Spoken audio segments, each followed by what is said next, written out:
الحمد للہ رب العالمین والصلاة والسلام علی سید الانبیاء والمرسلین اما بعد فاعوذ باللہ من الشیطان الرجیم بسم اللہ الرحمن الرحیم۔ ناظرین، یوں تو ہر فرد میں مختلف صفات پائی جاتی ہیں، لیکن انسان میں کچھ اوصاف ایسے ہوتے ہیں جو اسے معاشرے میں منفرد اور اچھے کردار کا حامل بنا دیتے ہیں، جس کی وجہ سے لوگ محبت کرتے ہیں اور مشکل وقت میں کام بھی آتے ہیں۔ انہی خوبیوں میں سے ایک تحفہ دینا بھی ہے۔ نبی مکرم صلی اللہ علیہ وآلہ وسلم کی پیاری سنت مبارکہ بھی ہے۔ آپ صلی اللہ علیہ وسلم نے اس کے بہت سے فائدے بھی بیان فرمائے ہیں۔ چنانچہ ارشاد فرمایا، ایک دوسرے کو ہدیہ یعنی تحفہ دیا کرو، اس سے محبت پیدا ہوگی۔ اور ایک مقام پر یوں ارشاد فرمایا کہ ایک دوسرے کو ہدیہ دو، اس سے بخل یعنی کنجوسی ختم ہوتی ہے۔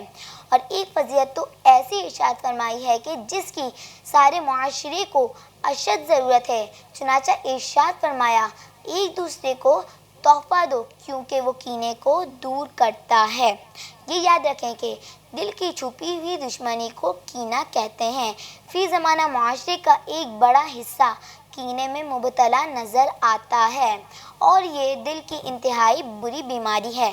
اگر یہ انسان کو گھیر لیتی ہے تو آپس میں گھر کے افراد ایک دوسرے کے خلاف ہو جاتے ہیں اور خاندان میں دشمنیاں جنم لیتی ہیں۔ ٹینشن میں اضافہ ہوتا ہے، غیبت اور چغلیوں کا سلسلے شروع ہو جاتے ہیں، یوں نامہ اعمال میں گناہوں کے انبار لگ جاتے ہیں۔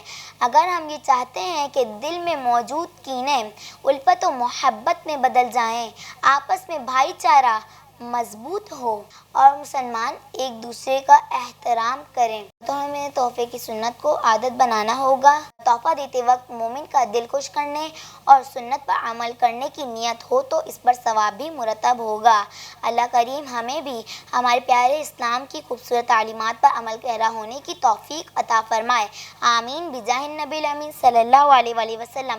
وآخر دعوانا ان الحمد للہ رب العالمین۔ خلق الإنسان من طين وعد المؤمن جنة العين رحمن ربي ورحيم سبحان رب العرش العظيم